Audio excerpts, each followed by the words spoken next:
is basically how to do a case setup. All right, so I'm going to quickly share my screen before we start.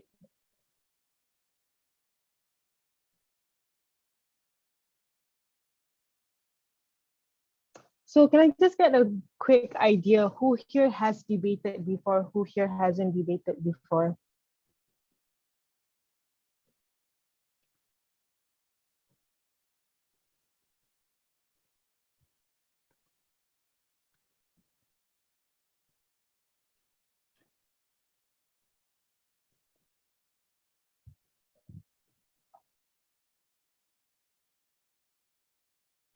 Niche tournament, okay, in IIUM, you guys have.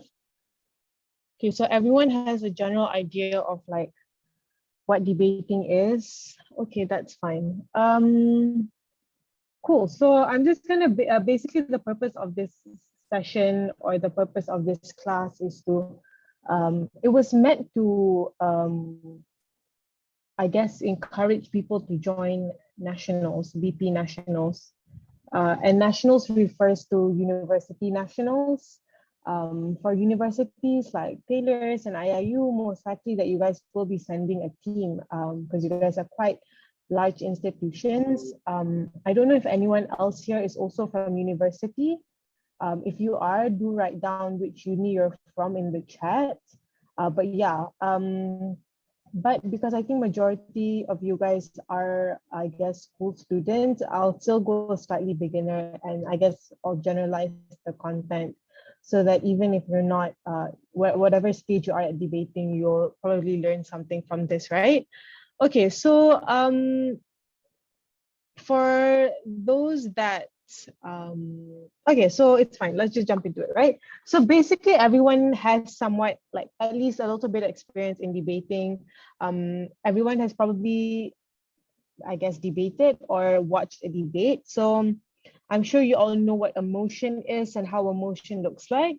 Often a motion comes in this house. For example, this house believes that, or this house would, or whatever it is. This house refers to you as government side. Sometimes this house can be government, sometimes this house can be an actor, anything. This house can be anything, but whatever it is, you have to defend this house, right?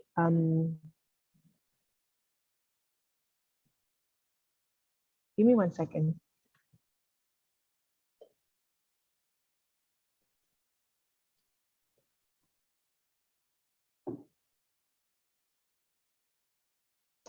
Okay, so I have a question. 1 second. I'm a bit like thrown off at how much high school students are here because it's not what I was expecting, but it's okay. So first question, whenever you see a motion, what is the first thing that you think of? So in a team or in prep or in whatever session that you're in, if you were to see a motion, let's say this house, I don't know, will ban smoking, right? The most simple thing. What is the first thing that you think of or your teammates think of? Anyone? You guys can just unmute yourself. What the motion stands for and what to do. All right, what the motion stands for. What do you mean stands for? Like current status quo. Okay, current status quo, very good. Anyone else?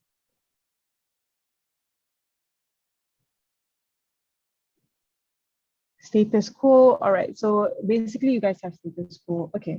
So these are all very correct things. A lot of people have different strategies of how they come up with a case, but the whole point of what a case setup is that a lot of people jump to their argumentation, meaning their points, right? Before actually building a case setup.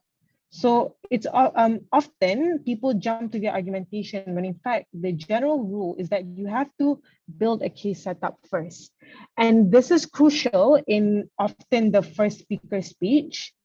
If you're doing British parliamentary, which is the upcoming nationals, then if you're doing extension speaker, if you're this speaker over here, member speaker, then of course you also have to know how to set up a case or whatever it is, right? Basically, if you're the first speaker of your team, you probably have to know what a case setup is. And a case setup is, and also secondly, it's very important to be used in prep. Meaning that within your teammates, how do you actually discuss a case? How do you actually come up with ideas together? You oftentimes have to begin by finding out the elements of a case setup. And often, even in argumentation, you can build it individually. Let's say that you say that, okay, whatever, you take this argument, I'll take this argument.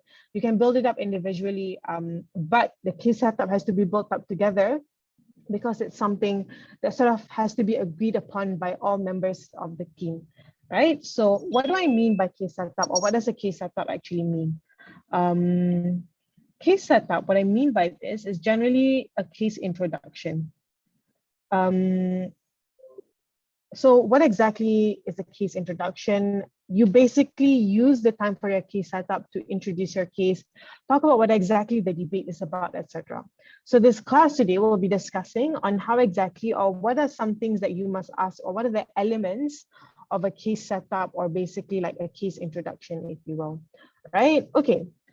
Now, so what are the few things that are supposed to be under a case setup? A few things. The first is there are basically three main questions you have to ask yourself under a case setup. The first is what the debate is about.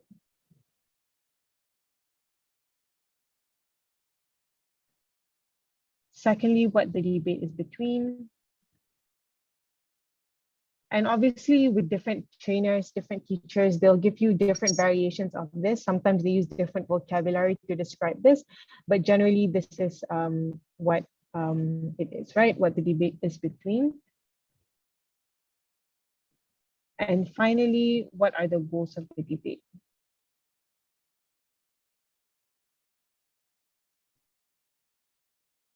Right, so these are the three questions. We're going to basically dissect all of this. In prep, these are the things that you have to discuss first prior to going into any argumentation. And the first speaker sort of has to address all of these things prior to basically going to the rest of the debate or the rest of the case in terms of explanation of these things, right?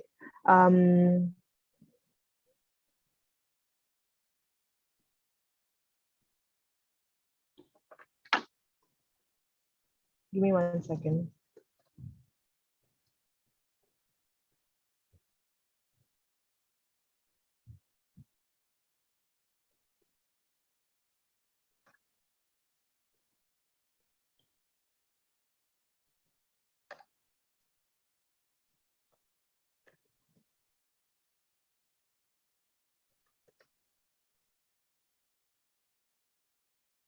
Okay, so here are the three main questions. So in prep, of course, you have to discuss this, but in a speech, often it looks like this. For example, this is the Prime Minister's speech, which is the first speaker.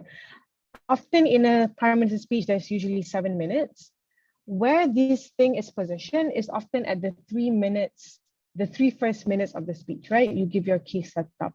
And only after this do you give, for example, your argument 1, argument 2, right? And for an LO speech, you also have to have your own case setup. Let's say this is 7 minutes of your speech. You have to at least do a little bit of case setup, let's say 2 minutes, and then you want to respond 2 minutes, and then your argumentation for the other 3 minutes. So there has to be a designated area for your case setup. And people always ask in LO, why must you give a case setup? Because the Prime Minister already does it. Because all of the answers to these things can be biased to either government or leader of opposition side. And therefore, you don't want to, like, let's say Prime Minister says what the debate is between, you don't want to just follow what they say. You want to give a more, I guess, biased opinion of it on leader of opposition, right? Okay, so let's move on to what exactly these things are, right? Cool. All right, so in, I guess, more debatey terms, this thing essentially means context or a problem statement. So if you've heard, I guess, if you've learned debating before, what is debate? What is the debate about? Is supposed to explain things like, for example, the status quo, the context, the problem statement. If you noticed, most motions often come as a form of suggestions, policies, or basically hypothetical scenarios of a different world, right? Like, for example, hypothetical scenarios of the current world. It can look like this house prefers a world without technology, or this house prefers a world where artificial intelligence, whatever hypothetical you want. This house regrets romanticism. All of these are hypotheticals. Things like, for example, this house bans smoking is also a suggestion. So often it comes in that form.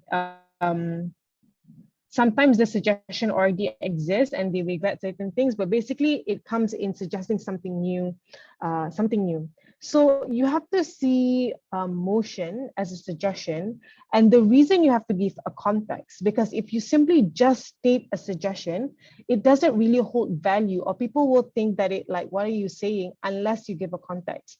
A very relatable example of this is like, for example, you asking your friend, hey, can I have some money? And then they'll be like, why? And then you have to go back and say, so the reason I need some money is because of this. So this happened the other day, this happened. So you're basically giving a backstory of why you're asking for this particular thing. And this is exactly what context is. You're basically explaining the backstory of like,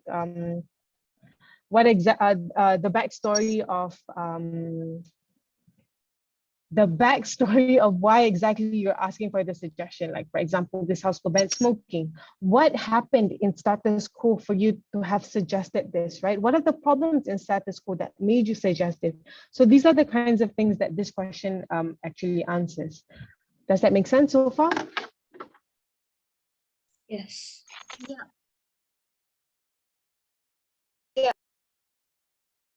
Okay, cool. Next thing, what is the debate between? And by the way, this is super simple, and later we'll like, I guess, depict it in different motion. What is the debate between? All right, so what the debate is between is often, if you learn debating, it will be represented in words like, for example, mechanism, comparatives. These are some of the words, counterfactuals, I guess. So these are some of the words that I use to reflect this in, like, I guess, debatey terms, right? So what you have to do here is that, most importantly, a thing about debating is that debating cannot just be why your suggestion is good. Debating has to always be why my suggestion is better than yours. And that's the thing about debating, is between two sides, government and opposition. So if you don't acknowledge what opposition is going to run, or you don't actually think about what opposition is going to run, you're going to run a very flat case, and it's going to sound like a public speaking speech. Like, for example, this house will ban smoking. You'll go on and on about why banning smoking is a good thing, but you're not acknowledging what the opposition argument could potentially be. Therefore, even if you run a very good case, it doesn't necessarily mean that it's better than the opposition. So there has to be a clear idea of what the debate is between. So what the debate is between, often you have to dissect between two, what the gov has to defend, or also people call it stance, right? Your stance, clarify your stance. What gov will defend and what op will defend, right? So on gov, you can explain a few things, what exactly gov defends. On opposition, you can explain what opposition actually defends in this particular, like the dissection lah. And we'll go into this a little bit more. So now that the flow, as you can see, will be something like this. Here's a problem, or here's the context of what's happening right now. If this is happening, blah, blah, blah, it's problematic for a few reasons. That's the point of number one. And then you go from that problem, we suggest a few things. We suggest A, B, C, D, F, G, whatever it is, and then you're going to characterize it a little bit and give your mechanism. So it sort of comes as a suggestion to number one. Your mechanism is meant to, or your suggestion, it's meant to sort of respond to number one and I guess answer the problems or address the problems of the number one, right? And then of course you have to say what op has to defend. So this one, you're basically saying this is what I'm going to defend. And this one, on the other hand, is you explaining what the other side is going to defend, or what exactly, I guess, yeah, what opposition, not what they, yeah, what they have to defend. You're pushing them to defend something, right? And you, of course, you want to make it sound bad. We'll talk about that later more. And then finally, you have to say what the goals of the debate are. So you have to assume, wait, what they defend. Yeah, because there can only be a few things, and it's not really assuming. You want to sort of push it on them as well, but make sure it's rational lah. But when you make your arguments, you sort of have to assume what they're going to defend, because op cannot go really wild anyways, right? Generally, there are only a few things that op can run. So there's always an intuitive way to figure out what op not only has to run, but will run, right? And we can see examples a little bit more later. And finally, what are the goals of the debate? I guess in debating terms, we call this, I guess, burden of proof. And or like people call them burdens, right? So what it actually means is that what are the goals of the debate? What do you have to prove in the debate? That's sort of the question that this one answers. And in this particular thing, yeah, so basically you just have to insert metrics of the goals of the debate. So how do you find the goals? Of course, this is made, number two, is made as a suggestion to the problems that you mentioned in number one. Therefore, the goals have to be correlated to the two as well. It has to be solving the problems that you've mentioned. For example, if the problem here is about health concerns, so therefore, the first goal that you want to reach is probably something to do with like why we will decrease health complications among Malaysians, something like that, right? It has to among Malaysians. And then you can probably have one or two goals, 1, 2, 3 goals, whatever it is, right? So it has to sort of be in tandem with each other, and it has to sort of make sense together as well. And of course, setting the goals of the debate is also important, because if you don't set it, then the judge will not know how to judge the debate. For example, let's say I run my arguments, I run my speech, and I give benefits of discourse, and I give benefits of awareness. And then op gives benefit of, say, for example, freedom and autonomy, and op gives example a benefit of they can get, I don't know, like whatever it is, right? So now these two things, the freedom argumentation does not clash with the discourse argumentation or the awareness argumentation. So even if op gets freedom and gov gets whatever it is that they want to get, discourse, right? For example, the judge will be left asking who is supposed to win the debate, because both benefits can coexist, but the question is who will win the debate. And who will win the debate is the person that solves the problem. And that's why it's crucial for us to do this, basically, say what exactly the goals of the debate are, because we can give benefits, but if they don't have a purpose, they usually will not win you. Now that's basically the theory sorted, right? Now let's figure out how it's going to actually be implemented in a case, and how do you actually present it in a speech. 1 second, I need a drink.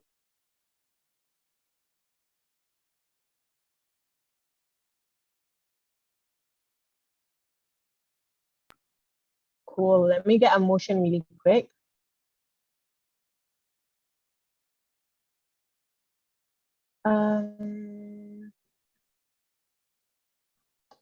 Okay, so let me get a motion for you guys.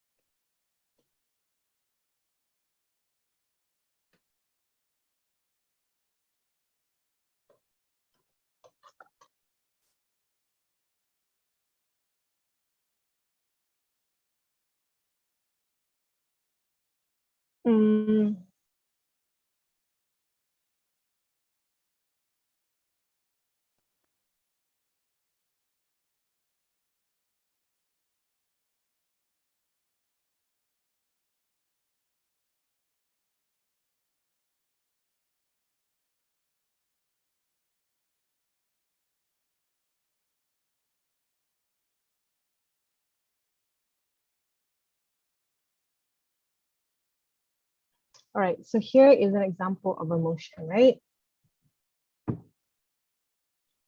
In regions with severe, widespread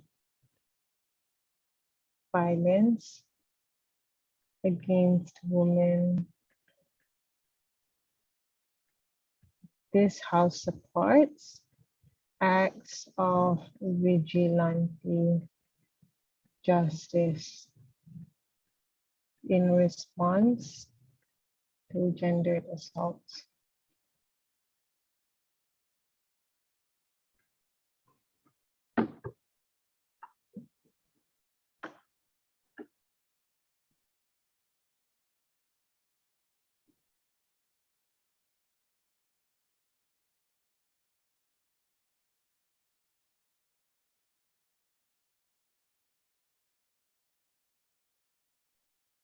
Okay, so example of this motion, and this one is particularly, I guess, easy in terms of context. How do you basically do a case setup in this one, right? The first thing you want to ask is, of course, the question of what is the debate about? All right, so if I ask you guys this question, which part of the motion is suggesting a context?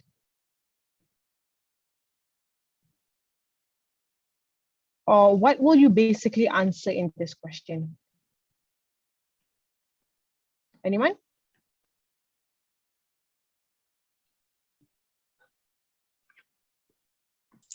Talking about the location in which this happened. Okay, location. Anyone else? Anyone else?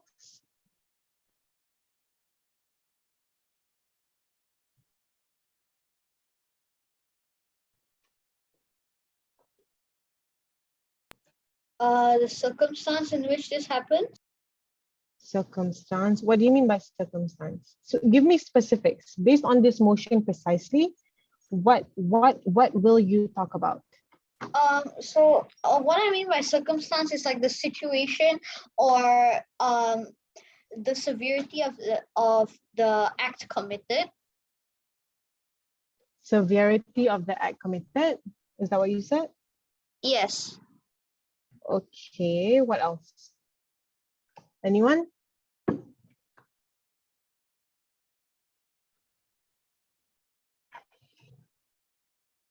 Nobody? Can I call out names? Amani, do you have any ideas? Oh, okay. Views. Okay, views of the people in the region. Good.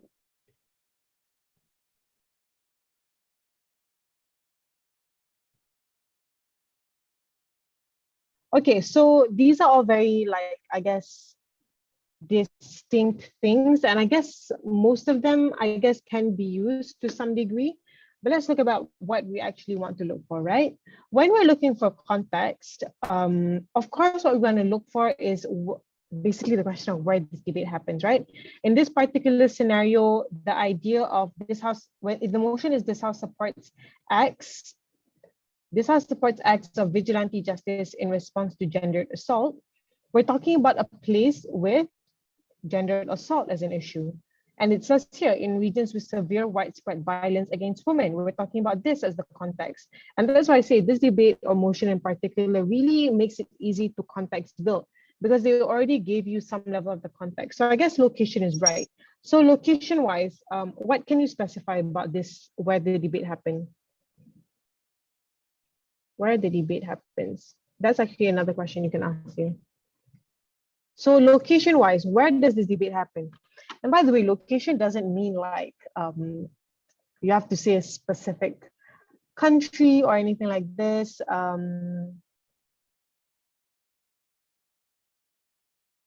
Yeah, so what do you guys think? Where can we position this debate in terms of location? A place where gender assault is a very big issue. Because a place where gender assault is a very big issue. I mean, if you say a place where gender assault is a very big issue, then it's basically just saying what people already know. It's a motion about gender assault. Of course, it's going to happen where basically gender assaults are likely to happen, right? So you're basically just answering back the question I asked. So you want to be a little bit more specific. Oh, okay. Somewhere misogynistic. Okay, very correct. Oops, sorry. Misogynistic. I don't know if I spelled that right. conservative country.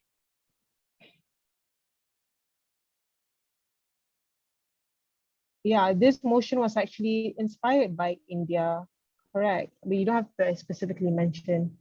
Okay, so if you answer poor developing nation, the thing about poor developing nation is that it's literally everyone. It's literally all the countries. So poor developing nation might not be the best place that will explain the situation.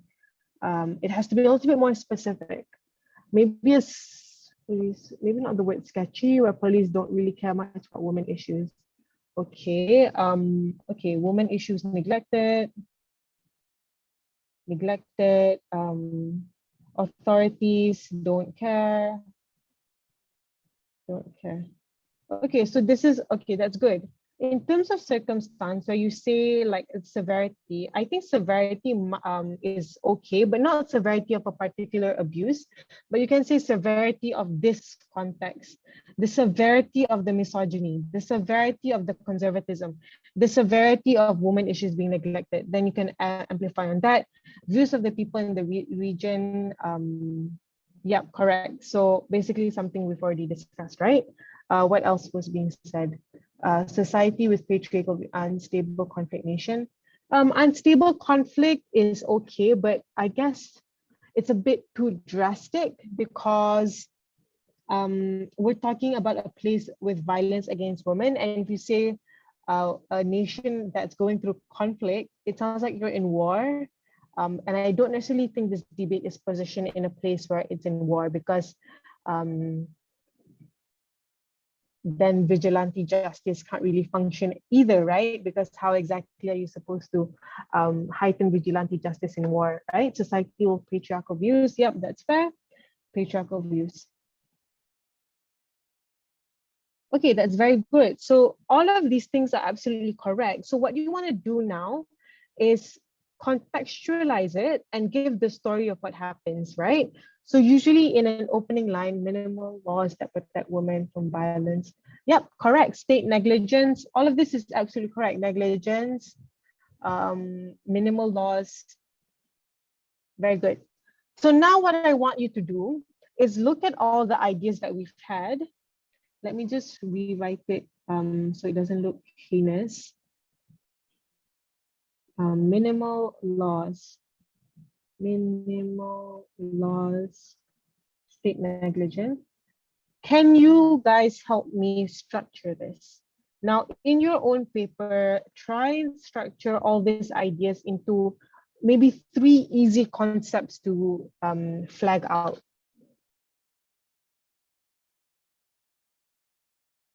I ask you, what are the 3 problems? I need you to structure this. So I'll give you guys like 2 minutes.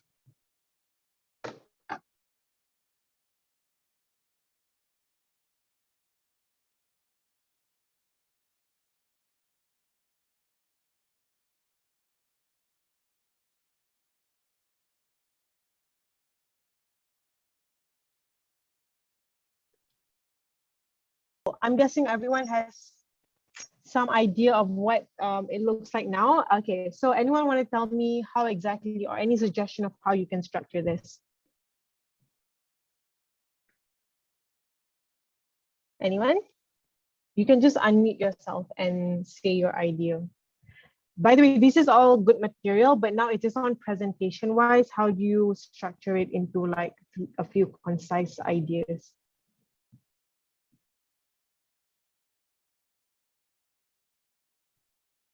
No idea? Nobody?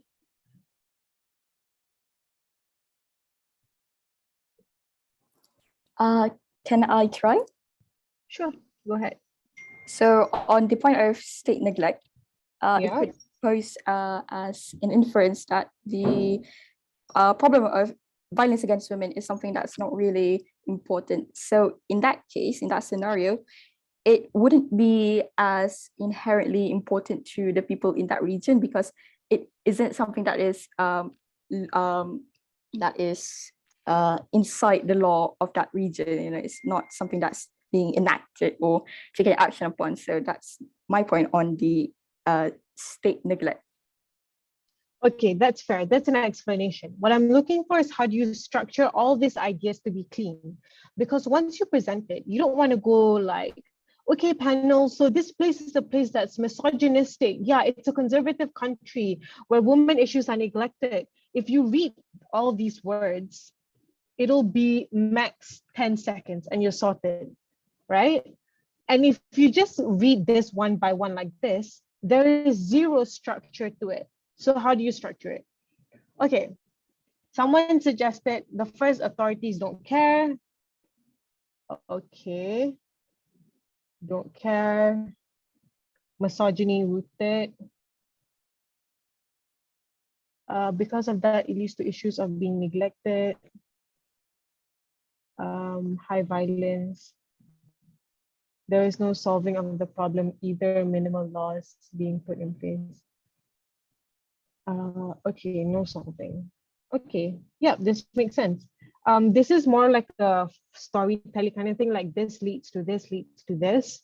Alternatively, you can basically say that the problem, so notice how, this is Chloe's, by the way, notice how they flow it, right? So authorities don't care, there's misogyny rooted, therefore people are neglected and they're high violence. Therefore, there is no solving of the problem because it's so exacerbated or whatever it is. Alternatively, you can say that the problem are rooted in three fundamental things. Maybe you can say in, I guess, religious belief. You can say misogyny probably comes from whatever religion that allows for men to hold a lot of power, or religious/cultural beliefs. Religious/cultural belief, right? Secondly, you can also say things like, for example, authorities neglect, or authorities are also patriarchal authorities. This looks like, for example, police that don't take these problems seriously, etc., or police that are complicit. And thirdly, the lack of laws as well, right?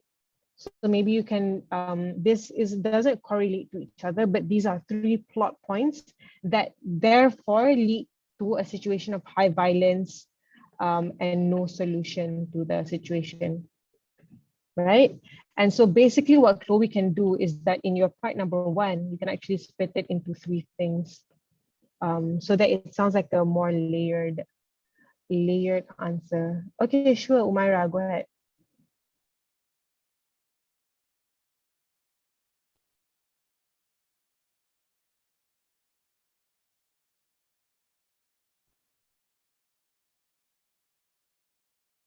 Mm.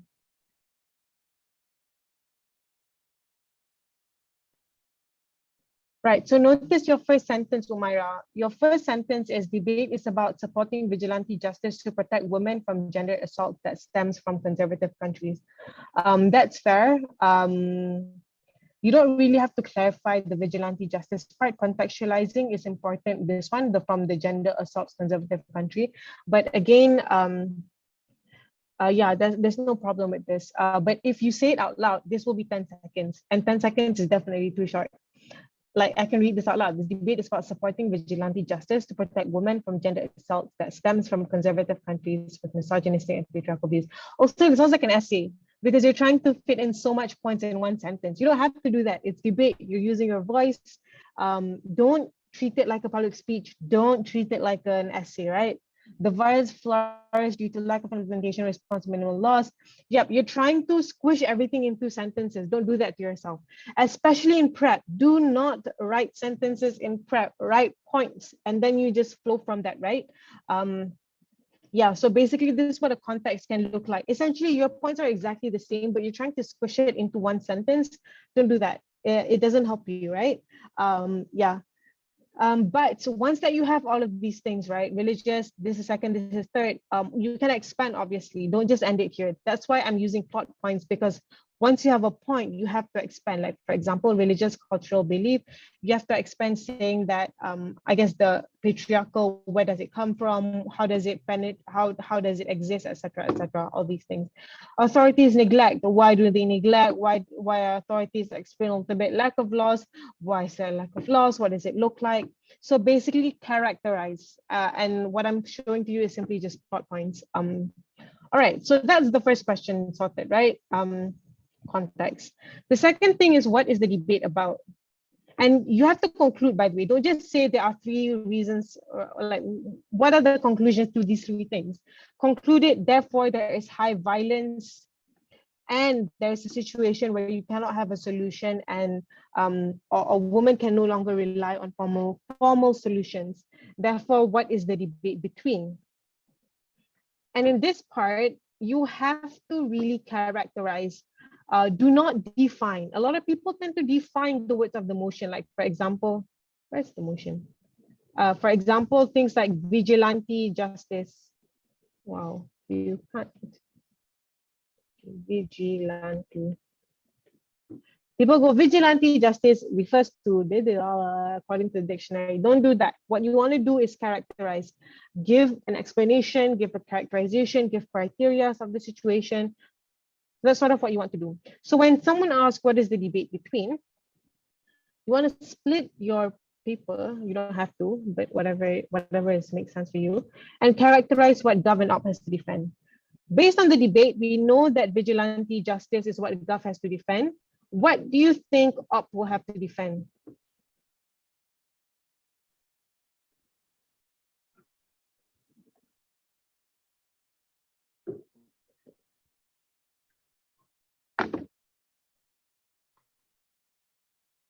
Okay, what do you guys think Op will have to defend?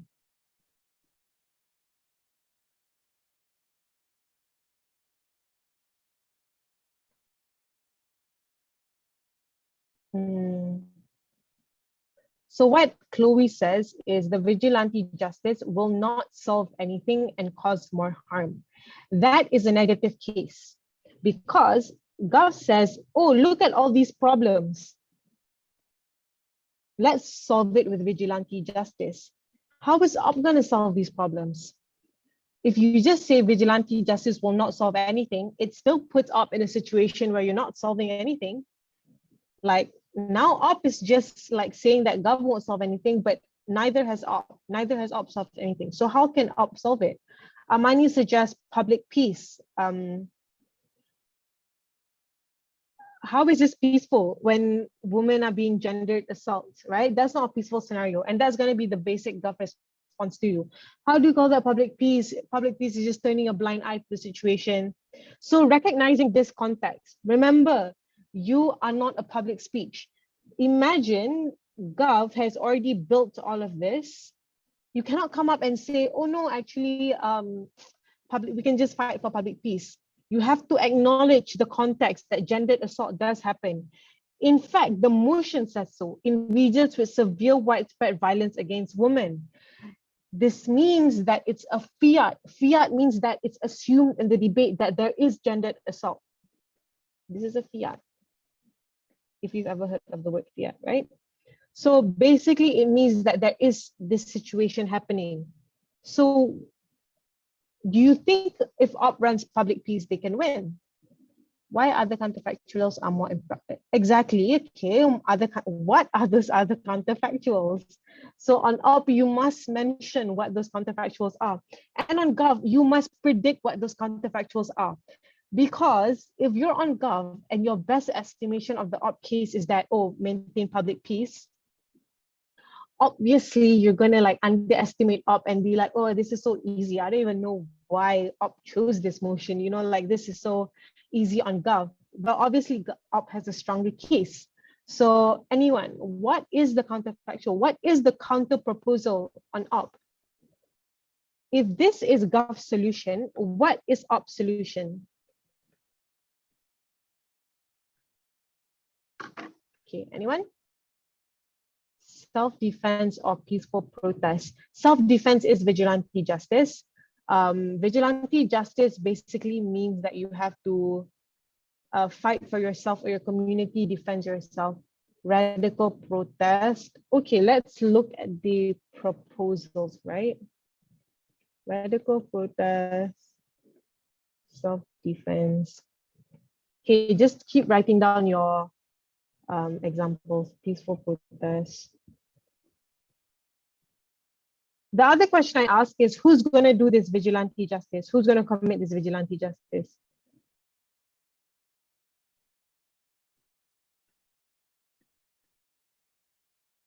Okay, so here's the other thing I'm going to strike. I guess strike is the same as peaceful protest.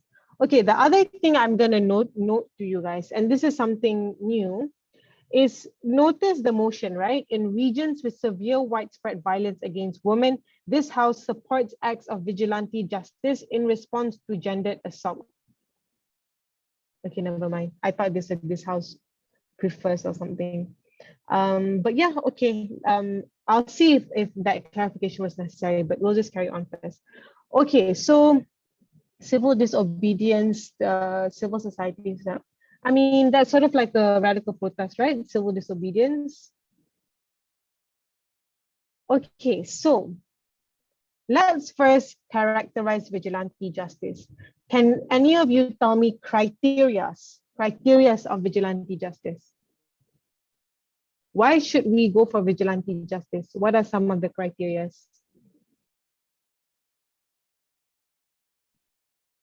Anyone? Do you guys know what vigilante justice is? Okay, vengeful. You're defending, first of all, you're defending vigilante justice. Okay, so make vigilante justice sound good. When the state has failed, you have taken it upon your own hands. Okay, that's not a criteria, that's an argument. We're going to save that for later. It's an argument because it doesn't tell you anything about a vigilante justice. It is the LTR. When the state has failed you, you have to take it upon your own hands. It does not describe vigilante justice. That's why it's not here. It's not what is the debate between. We need to characterize vigilante justice. I guess vengeful is okay, but vengeful is a very op-heavy characterization because it makes vigilante justice sound bad. Last option, nobody else to help them.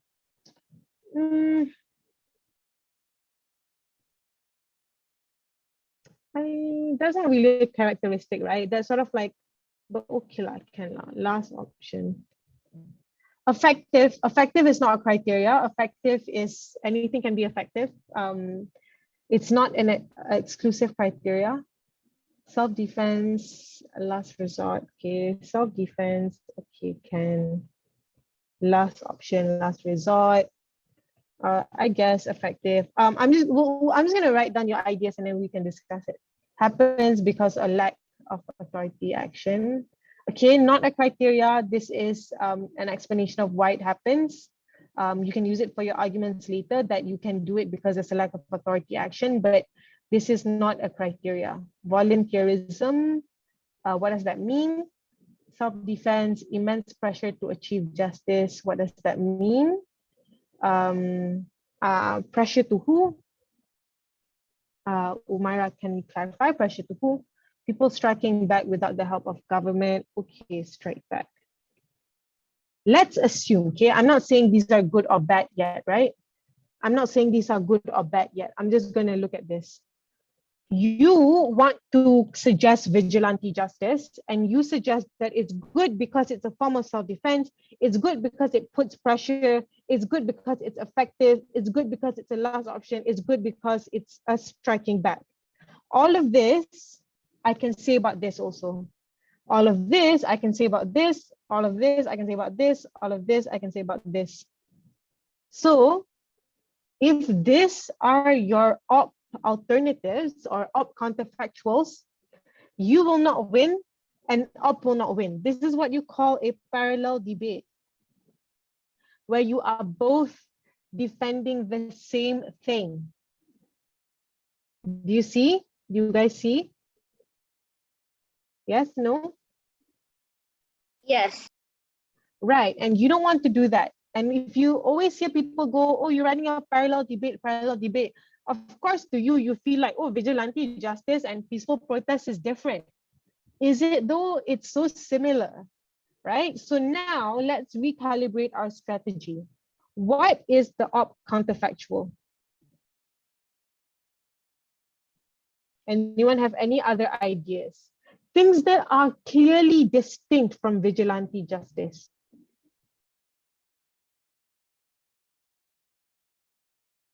And by the way, this, I'm gonna refine it a little later, right? I'm gonna refine your criteria a little later. Government-led justice. Okay. Why is government-led justice likely to happen? Why is state action likely to happen? Why is good law likely to happen? Given all of this, given authorities are already horrible. Police justice, what does that mean? Law justice, what does that mean? What does that mean? How are you going to get that? Could it be like by creating awareness so that when people know the situation which is happening, then pressure can be then outside pressure is put on the specific state or the specific country to to allow people to be treated better, and therefore their law justice, their police justice, which is basically their whole sector which involves in justice and making the country safe, can step up and can actually work towards causing the country to become safe and therefore getting rid of the need for vigilante justice. Yep. So what you mean is awareness, setting awareness, right? So that you get all those benefits. That's Yeah. fair. Self-protection. Self-protection is vigilante justice. Preventative efforts by women's group. That is, you're literally describing vigilante justice. Self-protection and preventative efforts by women group rather than actively punishing criminals. Okay, that's a bit fair, but I think it's the way you're wording it, right? Self-protection, preventative efforts, decision-making, protest, capacity state. Right. So I guess I see where you're going, right? It's just that if you type it down, it sounds a bit like unintuitive. Basically, you're arguing to push for change, right? To push or pressure for governmental change. Am I right? Yes. Is that what you guys are saying? Yeah. Okay. So how how will you do that? Okay, maybe awareness. How else? Someone said electing representatives. How else?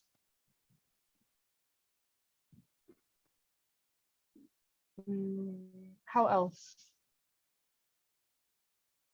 Anyone?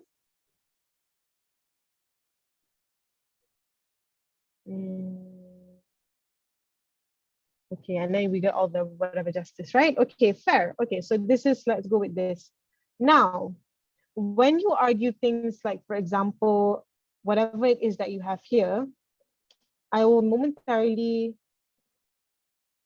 what I want you to think of is not just criteria, but exclusive criteria. Remember what happened when I was able to match it all?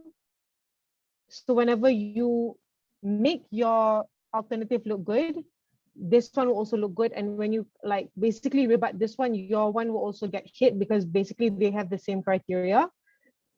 You don't want that. You want exclusive criteria, right? Exclusive criteria. Okay, so now under the context of we're looking for exclusive criteria, I want you to tell me what are some exclusive criteria that you can assign to vigilante justice. Crowdsourcing, what does that mean? Who's going to crowdsource where? Okay, for example, self-defense, both are a form of, I guess not really self-defense law. Okay, this is self-defense, that's fair. Pressure, both can give pressure. Effective, both can be effective. Last option and resort, both are last option. Strike back, both are striking back to the system.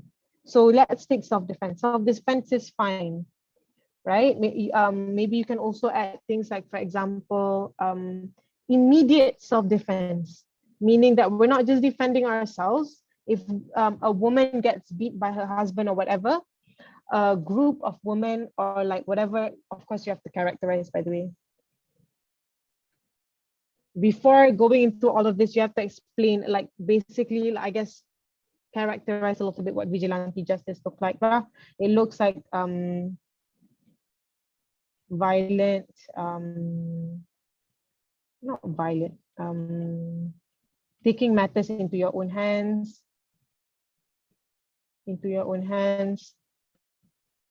Maybe you want to clarify, often it's not, it can be individualistic, but it can also be represented by community authorities, right? What I mean by community authorities is maybe it's something like the Gulabi gang in India, right? Where the Gulabi gang is a group of women that will beat men that abuse other women. So maybe it can be grouped up like that. Yeah, oftentimes it only happens, maybe you want to clarify, it only happens if a man is horrible, whatever, blah, blah, blah. So you characterize, okay, that's fine. But you also have to give criteria, okay? Criteria. Because after you tell the story of its individualistic, this is what it looks like.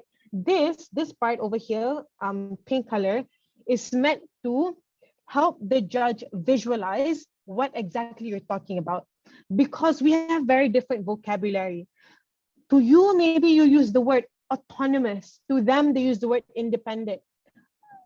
Vocabulary is very hard. So that's why you have to give a little bit of storytelling of the situation. But the criteria, on the other hand, is primarily what I'm going to mark in green, is going to be used to compare the two. Because remember, in debating, it's not just about my argument is good, it's my argument is better, right? Okay, so now moving on to, I guess, the gov side of the criteria. You can say that it's immediate self-defense. Alternatively, you can say that it's not dependent on authorities changing, because obviously just now we say authorities are so horrible, so therefore we are not dependent on our authorities changing. Maybe we can also say that it's, I guess it's a very eye for an eye, immediate results. Yep, immediate. We can also say that it's very eye for an eye kind of thing, where it's proportional. Maybe it's debatable. So these are some examples. On the other hand, of course, you want to characterize what this pushed. We already sort of did that. Awareness, electing representatives. Some difference is that this is legal. This is illegal. Forgot to say that. This is legal. This may be collective effort. I guess this one is also collective effort. Scratch that. Legal. You can also say that long-term change. You can say a bunch of things, or whatever it is. So for example, these three things, right? So here are some criteria. Okay, so finally we go to the what are the goals of the debate part. What are the goals of the debate?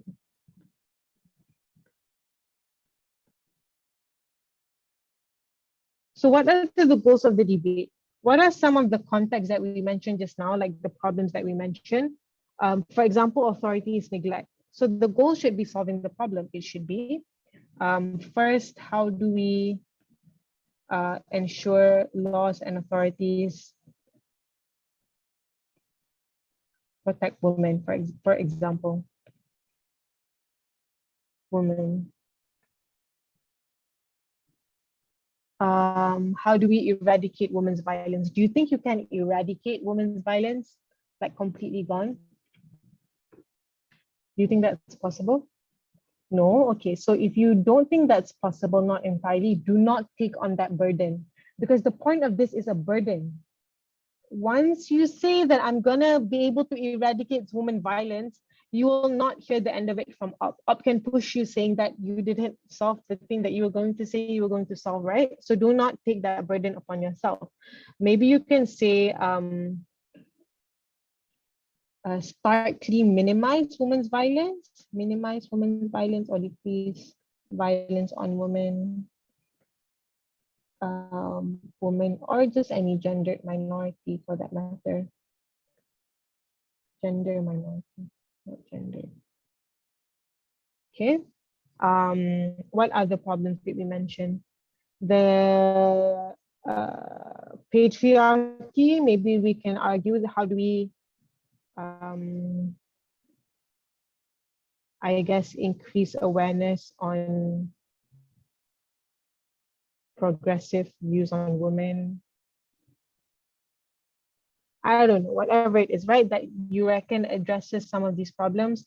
So these are the goals. So that's how you come up with them. You sort of have to reference the problems that you mentioned because, of course, it's about solving the problem.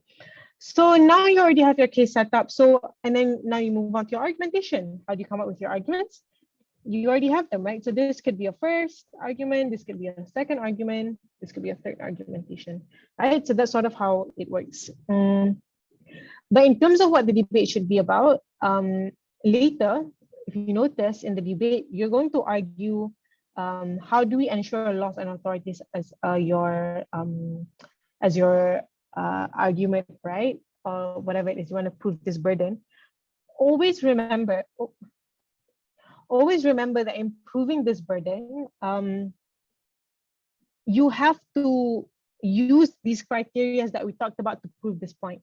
So if you want to say, how do we ensure law and authorities protect women, you have to argue why, I guess, I don't know, self-defense versus making it, okay, this is not really a clash, like illegal and legal, right?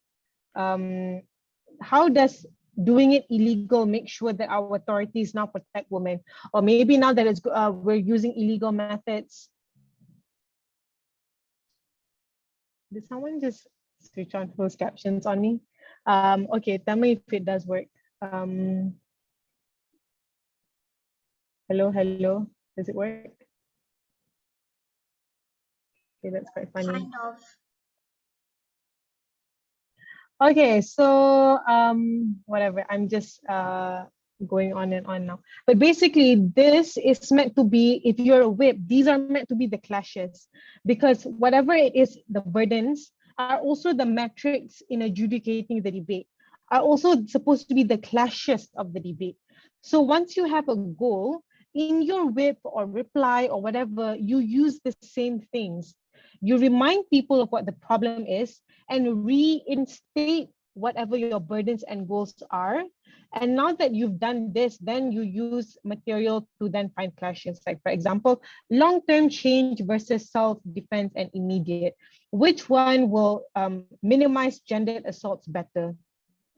So maybe if you're a whip speaker, you'll go, my first clash is which one will starkly minimize violence? On government, we argued to you that we are in the side of having more self-defense and more immediate protection. Why will this get you less violence as opposed to pushing for governmental change? Or because long-term is not going to solve anything, blah, blah, blah, all that stuff. Does that make sense?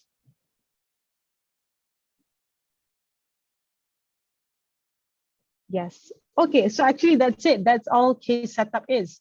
And the final tip I want to give you guys is to always narrate what you say. This is a very messy piece of paper because my writing is actually disgusting. You guys have better handwriting. You guys write however you want to write and do your paper however you want to do your paper. Don't write sentences though. It doesn't favor you in your 15 minutes of prep. But basically what you want to do is that the way you transition from one part to another is by narrating your own speech. What do I mean by narrating your own speech? Is that you have to tell the judge what you're doing when you're doing it. An example of this is, I'm going to pretend I'm doing a case setup. Okay, bear with me, but I'm going to do it like very casual. Start with an opening line. And say an opening line should always represent the biggest thrust of your debate. Like, what are you trying to win on? Let's say in this particular debate, we're trying to win on the idea where authorities have already failed, right? Let's say from all these three, this is your strongest point. I'm circling it in green. This is your strongest point over here. So maybe your opening line should be, in a world where authorities have turned a blind eye to all the gendered assaults in our world, whatever, we believe that women should step in and fight their own battles. A few things in my speech. The first, I'm going to clarify the context. See, I'm narrating. I'm telling you I'm going to clarify the context. Or I can say, Firstly, I'm going to address what exactly this debate is about. Firstly, the question of where does this debate happen? This debate happens in a world where authorities do not care of gender problems, and we live in a misogynistically rooted society. It's caused by three fundamental things. The first is religion and cultural beliefs, often cultural yada yada yada, blah blah blah blah blah. Secondly, authorities neglect women problems and patriarchal policy, blah blah blah blah blah. And thirdly, there is a lack of laws, blah blah blah blah blah. Therefore, we can clearly see that there is a high violence and there's unlikely a solution to this. So what are we defending? See, I'm narrating what are we defending? I'm using that word. So what is the stance on Gov? What is Gov going to defend? Gov will defend a world of vigilante justice. Vigilante justice looks like, I'm using the word looks like to narrate, I'm going to say this part. There are three fundamental criteria I need everyone to remember. See, narrating again. The first is that vigilante justice is described by self-defense and immediate defense. Secondly, we are not dependent on authorities to change. And thirdly, we acknowledge that it's illegal, and we think that that's one of the reasons that we will forward justice better. On the other hand, OP has to defend a world where they attempt to push or pressure for governmental change. They can try spread awareness. They can attempt at electing representatives. They have the burden to prove as to why that will be effective under the context that we've just suggested. So, if I'm Gov, I want to make, although this is a very viable option, I'm going to make it sound a bit bad and ask OP to defend something so improbable. On OP, if I was OP on the other hand, I will of course say that OP has to defend a world where we get to make long-term changes, where although it's a slow fight, we do it the legal way and the more effective way. I don't know, something like that. Based on the vocabulary you use, you can of course flip it either way. But again, narrating is important. So from all of this, we're going to prove to you three things. See, I'm indicating burden. Or we have three burdens to prove in this debate. The first, how do we ensure laws are blah, blah, blah. Secondly, how do we minimize violence? And thirdly, how do we increase progressive blah, blah, blah. First, argumentation. You guys see that? Although I did it very sloppy, but you get the point, right? It's about narrating whatever you're writing down so that people know when you're transitioning from one part of your speech to another part, so that you have some semblance of structure. And so that people listen to what you have to say, and most importantly, so that what you say has a purpose. Because sometimes we see a bunch of materials. Imagine you say eye for an eye, then you say your goals, and then you say this. And then people are just like, I mean, all of it makes sense, but why are you saying this? It doesn't have a purpose. For this, when you narrate, it has a purpose. The purpose is to explain the context and to give a backstory, to inject importance in the debate.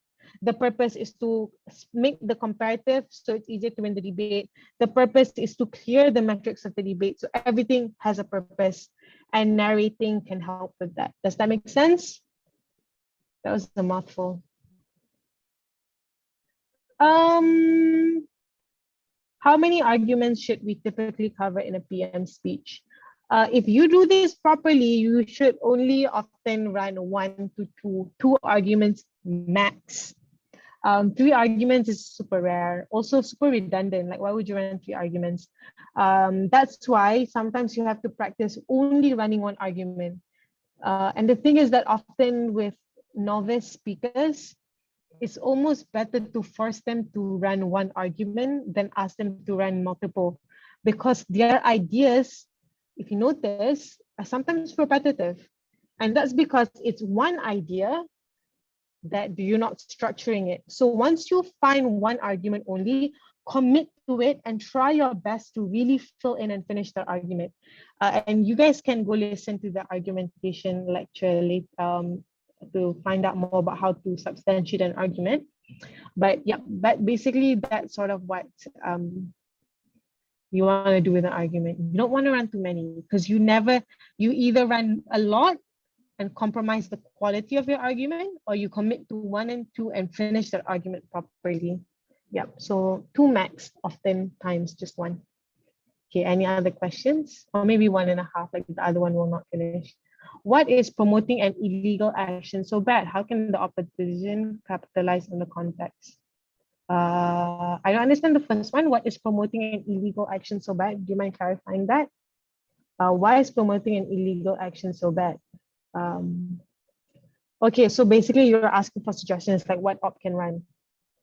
So by the way, all of this is the Gov perspective. This is the Gov perspective. This is the Gov perspective. This is the Gov perspective. You and on op, you have to make your own, because if you're op, you don't want to acknowledge that everything is so patriarchal to the extent where there's no solution. You want to argue that there is still some separation of power in society.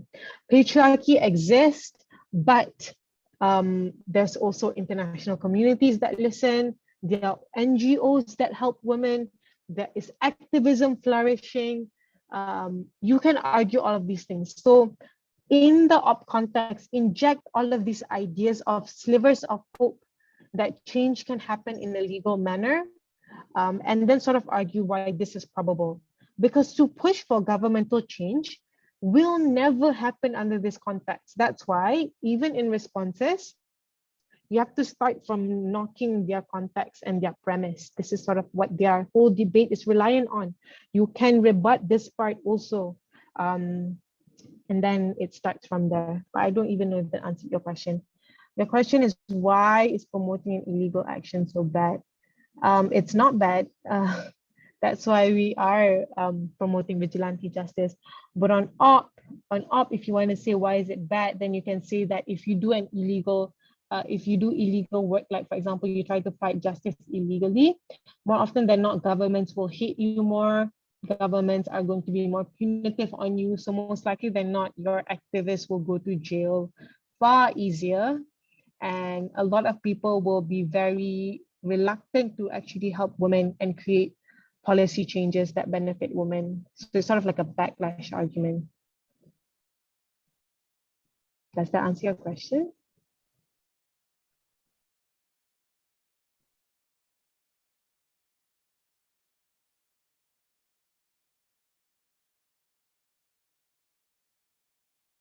So before we have 10 more minutes, if you guys have any questions, I can address them now.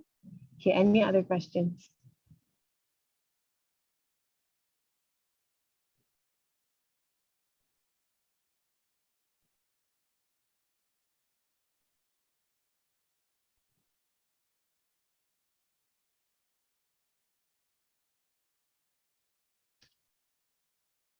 Okay.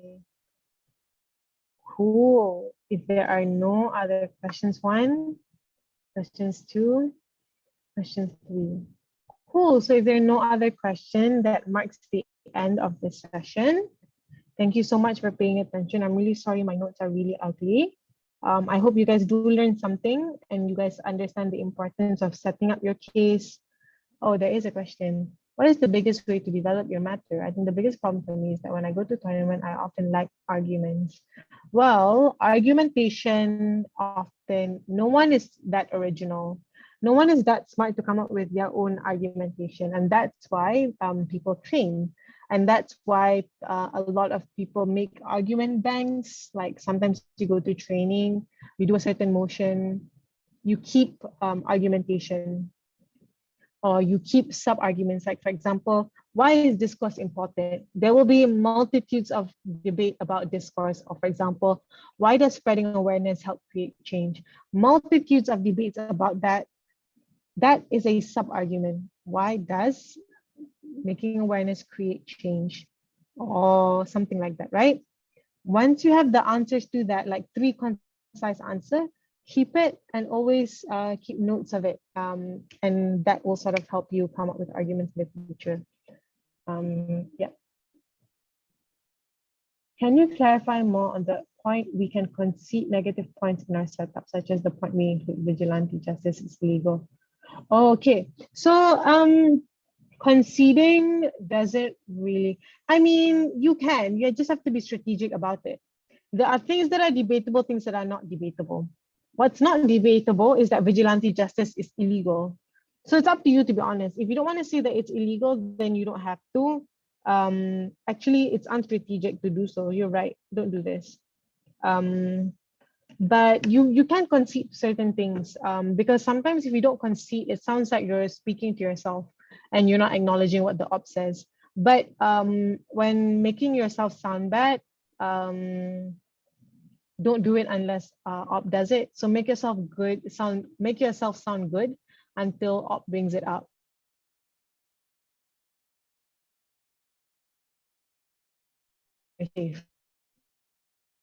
And unless you feel like you don't have material, then maybe you can bring up some things that sure, op is going to say blah blah blah, like preempt, but you don't want to do that. Obviously, I guess in terms of preemption, if you're asking how do you concede, right? You have to sort of preempt what op is going to attack. In this particular debate, op will attack that you're illegal and it's short-termist, all that stuff. So you sort of, when you argue your, I guess, arguments that you know are going to be up being attacked, like for example, you want to acknowledge the illegal thing first. You want to acknowledge the illegal thing first before op does it. So if you already have a preemption to it, then go ahead. Just say that or say something along the lines of recognizing that this is an illegal act. Why is it actually better to commit illegal acts in this scenario?